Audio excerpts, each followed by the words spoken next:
بموسم شبيه بموسم 2022 وقت ما جه جيزفالدو فيريرا غير كل حاجه جوه نادي الزمالك قبل ما الزمالك يحسم الدوري في هذا الموسم الدوري رقم 14 في تاريخ نادي الزمالك.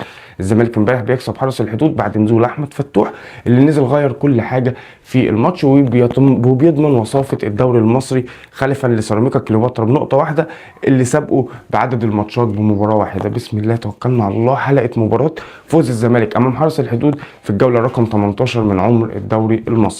الزمالك امبارح بيبدا الماتش بتشكيل مكون من المهدي سليمان حارس مرمى، باك يمين محمد ابراهيم. ومحمد ابراهيم ده لو فضل على المستوى ده انا متوقع له ان هو هيبقى موجود في كاس العالم في امريكا بعد 4 شهور. ده افضل لعيب، افضل باك يمين موجود في مصر دلوقتي، معاه احمد هاني الباك اليمين لفرقه سيراميكا كليوباترا. دول افضل باكين يمين موجودين في مصر دلوقتي. محمد هاني مقدم موسم عظيم جدا ومتطور فيه قوي، سواء في لعبه سواء في ادائه الفني او في شخصيته. بس افضل باكين يمين مؤخرا في اخر 5 جولات من عمر الدوري المصري احمد هاني الباك اليمين لسيراميكا، ومحمد ابراهيم الباك اليمين للزمالك. اللعيب ده لو فضل بالمستوى ده ولو فضل بالروح دي ولو فضل مركز كده في الكوره دي، نوعيه اللعيبه اللي بيحبها الكابتن حسام حسن واللي نجح اصلا بيها الكابتن حسام حسن، واللي ما تستبعدش خالص انك تشوفه مع منتخب مصر في كاس العالم بعد 4 شهور. قلبين الدفاع محمود حمدي الونش وحسام عبد المجيد، باك شمال محمود بنتايج، في خط النص في مركز 6 محمد اسماعيل، قدامه شحاته وعبد الله السعيد على اليمين، بزيره على الشمال، على اليمين عضيه الدباغ، على الشمال اخوان بزيره، تحت مهاجم ناصر منسي. الزمالك بيبدا الماتش باين ان الكابتن معتمد جمال عايز يلعب الكره الطويله في العمق، سواء بحسام عبد المجيد والونش او عن طريق عبد الله السعيد. وده شفناه في اكتر من كره امبارح خلال احداث الشوط الاول، خصوصا من حسام عبد المجيد والونش.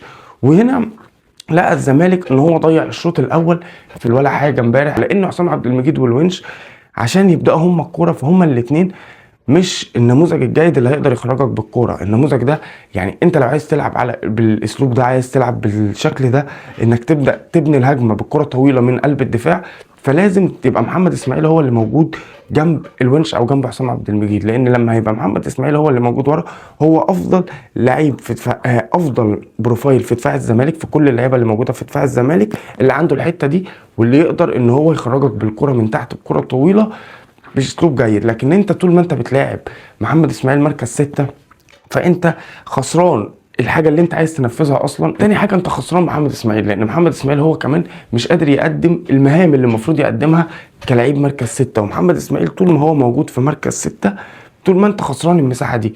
يعني انت في ماتش حرس الحدود امبارح في الشوط الاول حرس الحدود ضغطك وكان اخطر منك بكورتين او 3 كور كانوا خطار على المرمى. وده ليه؟ بسبب ان انت ما عندكش مركز 6. محمد اسماعيل وهو موجود في الحته دي دايما في فراغ للزمالك وفي مساحه في الحته دي، ومحمد اسماعيل موجود في مركز 6. ودي ظهرت من اول ماتش ظهر فيه محمد اسماعيل في مركز 6 في ماتش المصري في الكونفدراليه، الماتش اللي خلص وقتها 0-0، مش الماتش اللي الزمالك كسبه بعد كده 2-1، لا الماتش اللي خلص 0-0.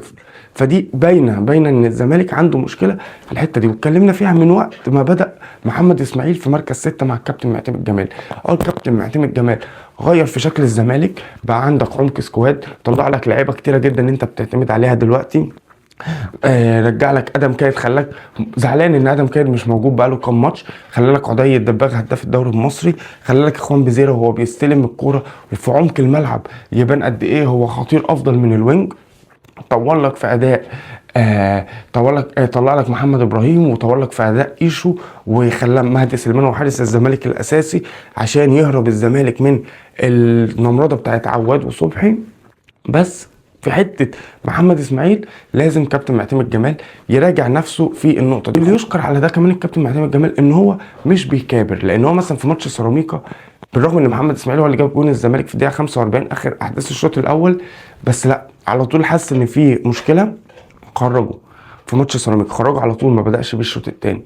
امبارح راح بدا بيه تاني في مركز 6، وتقريبا امبارح اعتقد يعني دي كانت المحاوله الاخيره للكابتن معتمد جمال ان هو يثبت ان وجهه نظره صح ان محمد اسماعيل يبقى موجود مركز 6. لقاها فشلت في الشوط الاول وحرس الحدود ضغطك في الشوط الاول، فراح مخرجه على طول بين الشوطين ونزل محمد السيد. لما نزل محمد السيد بقى محمد شحاته هو مركز 6. شفنا الزمالك شكله في الشوط الثاني اختلف ازاي، ومحمد شحاته بالتحديد اللي كان من اسوأ لاعبي الماتش في الشوط الاول بقى ازاي من افضل لاعبي الماتش في الشوط الثاني، وده اللي هنروح له ونتكلم عليه. في الدقيقه 5 محمود بنتايج غلط في الباصه، كرة بيطلعها بيمينه والراجل اشول قطعها لاعب حرس الحدود، ولولا تألق المهدي سليمان كان ممكن حرس الحدود يحرج الزمالك ويسجل اول اهداف المباراه في الدقيقه 5. المهدي سليمان انقذ الزمالك وجمهور الزمالك من النمرضه ومن التكبر بتوع محمد عواد ومحمد صبحي. امبارح محمد صبحي قاعد احتياطي للمهدي سليمان وبيضحك ومبسوط ولا كأن في حاجه، عكس ما كان بيحصل الاول. ليه؟ لانه شاف خلاص المهدي سليمان تألق، والمهدي سليمان هو اللي واقف. ممكن تلاقي المهدي سليمان هو اللي رايح حارس مرمى من نادي الزمالك في كاس العالم، ما تلاقيش ولا صبحي ولا عواد، وممكن ما تلاقيش اي حارس من نادي الزمالك رايح في كاس العالم، ولكن ده مخليه واقف ساكت، واقف ما بيتكلمش، واقف بيدعم زميله حارس المرمى اللي واقف. فالمهدي سليمان ليه دور في ماتشات الزمالك الاخيره، كان هو المتسبب، واحد من 3 غلطوا في جون ماتش السيراميكا بتاع احمد بالحاج، ولكن المهدي سليمان بينقذ الزمالك في جوان كتير قوي في الماتشات الاخيره. امبارح كان حارس الحدود فعلا هو اللي يقدر ان هو يسجل عليك الهدف الاول. الماتش بيمشي والحرس هو اللي اخطر على الزمالك، مش الحرس هو اللي ماسك كوره، لا الزمالك عادي هو اللي ماسك الكوره، ولكن مفيش خطوره من لعيبه نادي الزمالك. يعني عدي، ناصر منسي غايبين، عبد الله السعيد بيلعب الكره الطويله، يا اما بتروح بعيد اصلا عن المرمى خالص مش رايحه لاي لعيب من لعيبه الزمالك، يا اما بيمسكها الزنفولي بكل سهوله. فكان عبد الله السعيد هو كمان يعني مش في يوم امبارح، وبحس ان عبد الله السعيد ساعات يعني بيبقى في خياله، يعني عبد الله السعيد لعيب كبير جدا ومن اهم لعيبه نادي الزمالك، وان هو من اهم 10 لعيبه جت في تاريخ مصر هو عبد الله السعيد. بس انا ساعات بحس عبد الله السعيد في الملعب في خياله ان هو لسه بيلعب مع جيل ابو تريكه ومحمد بركات وعماد متعب واحمد فتحي والناس دي كلها. بحس ان ده اللي في خياله، ان هو معاه محمد صلاح وعمر مرموش، فبيلعب حاجات بعيده عن الاي كيو بتاع لعيبه الزمالك الحاليه، فبتبقى الموضوع بيبقى صعب جدا يعني، وبتطلع الكره من رجل عبد الله بشكل جيد بس بعيد عن لعيبه نادي الزمالك. المهم بنكمل احداث الشوط الاول. الزمالك اللعيبه ماسكه الكره، ولكن الهجوم الخطوره اكتر من حارس الحدود. حارس الحدود اللي ضيع كره بعد كده اتصرف فيها اللعيب بشكل غلط، طلعت كورنر لفرقه حارس الحدود وسط غياب تام للعيبه نادي الزمالك واداء سيء من دفاع نادي الزمالك. محمد شحاته مصمم لسه ان هو يتكبر على الكوره، مصمم لسه ان هو يلعب بغرور على الكوره، فكان واحد من اسوأ لعيبه نادي الزمالك امبارح. محمد اسماعيل في مركز 6 زي ما قلت لك في اول الحلقه، مش مقدم، يعني الراجل مش عنده اساسيات المركز ده. طول ما محمد اسماعيل بيلعب في مركز 6 مش بيلعب مدافع، فالزمالك خسران مركز 6 بوجود محمد اسماعيل، وخسران محمد اسماعيل كمان لان محمد اسماعيل هو واحد من افضل المدافعين اللي موجودين في مصر دلوقتي، واحد كان موجود مع منتخب مصر في افريقيا اللي فاتت، لعيب من افضل كواليتي اللعيبه اللي موجوده في مصر دلوقتي. فطول ما انت مش بتلعبه قلب دفاع جنب الونش او حسام عبد المجيد، فانت خسران كتير جدا بغياب محمد اسماعيل عن المركز ده. الشوط بيمشي، اكثر لعيب الزمالك نشاطا كان في الشوط الاول هو خوان بزيرة، هو اللعيب الوحيد اللي كان بيحاول، هو اللي كان بيرقص، هو اللي كان بيحاول ان هو يشوط يسجل جول. لسه عنده مشكله في الفينش، عنده مشكله في القرار الاخير، بس يفضل خوان بزيرة في امبارح في الشوط الاول وفي الشوط الثاني، بس الشوط الاول اكتر، وكان افضل لعيب الزمالك خصوصا من الناحيه الهجوميه.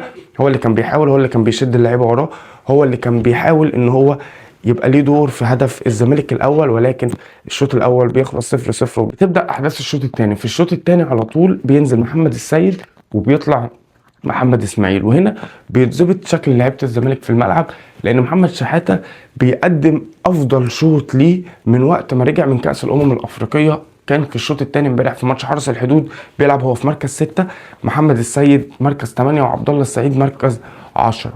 محمد السيد انا بيعجبني فيه ان هو مع انه لسه لعيب صغير، لسه عنده 19 سنه، بس تشوف انفعالاته في الملعب، تشوف وقفته على الكوره، تشوف جريته بالكوره، تحس ان ده لعيب مثلا عنده 28 سنه محقق بطولات وعنده ارقام كتيره جدا في الكوره، فبيلعب بالثقه دي. يعني دي حاجه بتعجبني فيه، بتبين قد ايه الزمالك عنده لعيب عنده شخصيه قويه جدا. وبيعجبني فيه كمان ان هو لعيب على طول موجود في منطقه جزاء المنافس، فلعيب عنده الحاسه التهديفيه، بشويه شغل اكتر وشويه لعب اكتر يعني هينفجر محمد السيد ده. دي حاجه بتعجبني جدا في محمد السيد. الشوط الثاني بيبدا محمد شحاته زي ما بقول لك في افضل